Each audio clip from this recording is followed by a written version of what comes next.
I have a serious question for you. You shouldn't bring a knife to a gunfight, but would you bring a scooter to a tank battle? No? Well, what if the scooter came equipped with a 75mm recoilless rifle? Maybe you're still a bit hesitant, but that just means you're not a French paratrooper in the 1950s. The French military gets a lot of memes thrown at them by popular culture these days, which makes it easy to forget just how many conflicts they've been involved in since that one time they surrendered to Germany after just 6 weeks. Thanks to the ceaseless efforts of the Free French forces under Charles de Gaulle, France emerged from World War II still in possession of one of the largest colonial empires in history. French territories at the start of the 1950s included huge parts of Africa, all of French Indochina, and the island of Madagascar, among others. With such diverse holdings, a devastated internal economy, and a military that had to be entirely reorganized after World War II, France was left in desperate need of light, all-terrain vehicles to outfit its colonial forces. Enter the Piaggio Vespa, an iconic Italian motorbike produced by Enrico and Armando Piaggio and designed by famous engineer Corradino d'Ascagno. Italian transport infrastructure had mostly been demolished during the war, and it was essential to provide the population with a practical, fuel-efficient vehicle for day-to-day transport.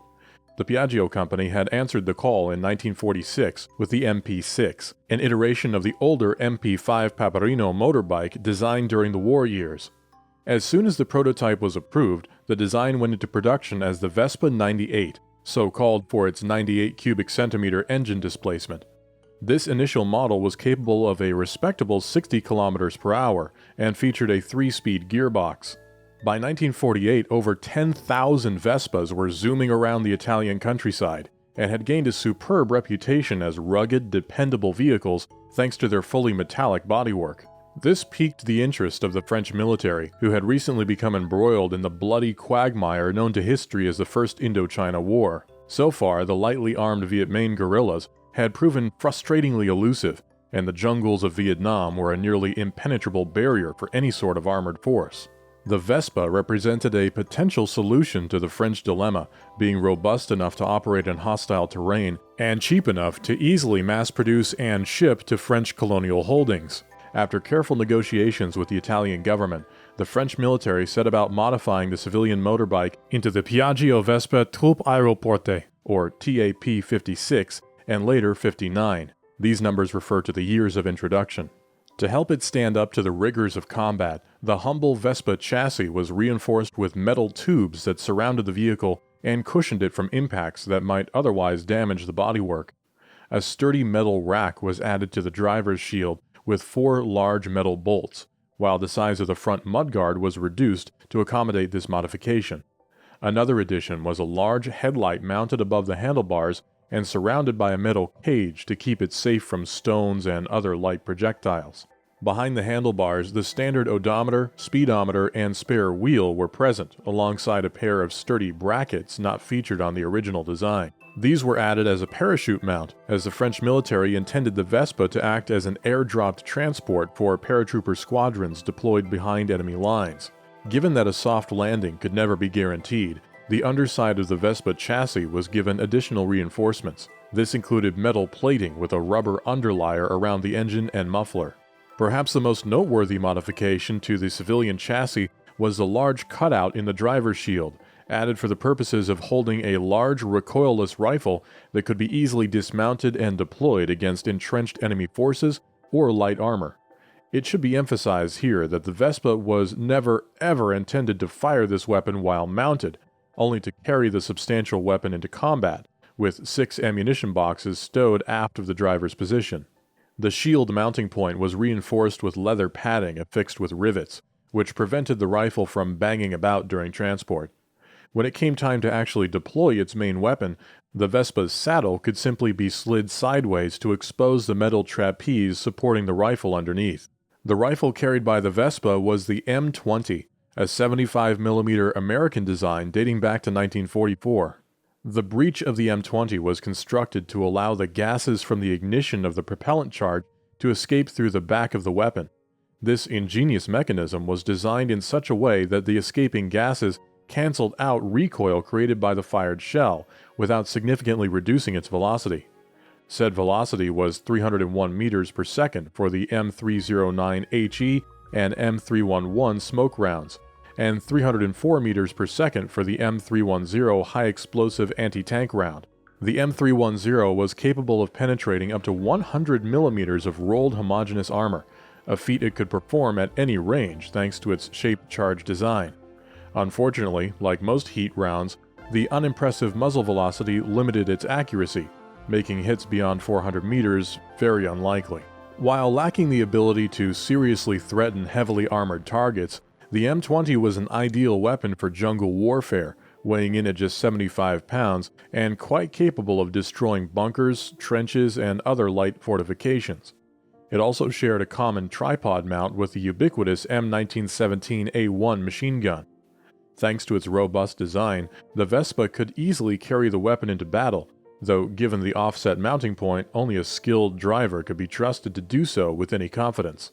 Amusingly, the M20 was also an extremely common sight on the Vietnamese side as well, having been copycatted by the Chinese as the Type 52 or Type 56. But Viet Minh guerrillas with their Type 52s would never face off against French paratroopers with their Vespa-mounted M20s, because the First Indochina War ended before the Vespa TAP made it into full production.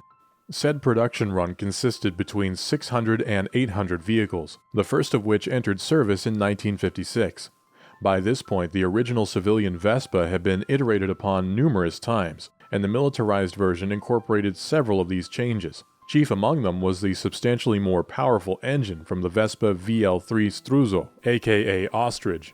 This was a single-cylinder two-stroke engine with a 3-speed gearbox, with a total displacement of 150 cubic centimeters. Though the engine was unmodified from the civilian version, the transmission needed to have its gear ratios shortened to account for the extra weight it was expected to carry. The carburetor was also changed from a Dell'Orto MA19 to a Gertner. With these adjustments, Vespa could maintain up to 66 km per hour on good terrain, even while carrying the M20. Alongside its high speed, the Vespa could roam far behind enemy lines thanks to its 200-kilometer range with a full fuel tank. 2 extra tanks could be carried on the luggage rack, further increasing this range.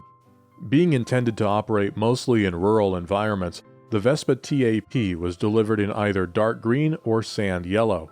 It also came with an optional one-wheeled trolley for extra carrying capacity. The two models of the Vespa TAP, the 56 and the 59, differed only in very minor ways. On the 56, the ACMA badge on the inside of the driver's shield was made of metal, but made of plastic on the 59. Likewise, the carburetor cylinder cover on the 56 was made of aluminum, while the Model 59 sported one made of sheet metal. Sadly, like many other interesting vehicles, there is depressingly little information on the Vespa TAP's service record. This is due to being used mostly in relatively obscure foreign conflicts, such as the French-Algerian War, which eventually resulted in the collapse of yet another French Republic and the end of France's colonial empire. The few pieces of information available do suggest, however, that the Vespa TAP was appreciated by its Foreign Legion operators. Surviving photographs show it being successfully deployed via paradrops, and the powerful M20 recoilless rifle was the ideal weapon for dealing with the light fortifications and armored vehicles most often used by the Algerian National Liberation Army. All that said, there was ultimately only so much that a converted civilian motorbike could do in such a conflict, and the chaotic, low-level nature of the war means that there are no records of any significant engagements in which the Vespa TAP played a large role.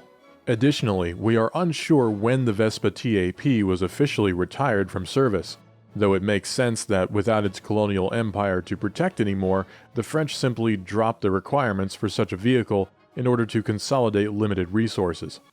At least a few Vespa TAPs were preserved after being withdrawn from service, and have since become highly sought-after collector's items. In 2020, a Vespa TAP 56 was sold by Ruote di Sogno, Dream Wheels, an Italian classic car and motorcycle dealer, for €40,000. Tragically, these examples do not retain the mounted M20, forever destroying the fervent wish of every serious biker to bring heavy firepower to altercations with other motorists. Thus concludes our look at the oddity that was the Vespa TAP. Do you think it was the right tool for the job? How much would you pay for one that still came with the mounted M20? Are there any other civilian vehicles converted for military use that you'd like us to cover? Tell us down in the comments below, and don't forget to check out the Tank Encyclopedia website for more interesting vehicles like this.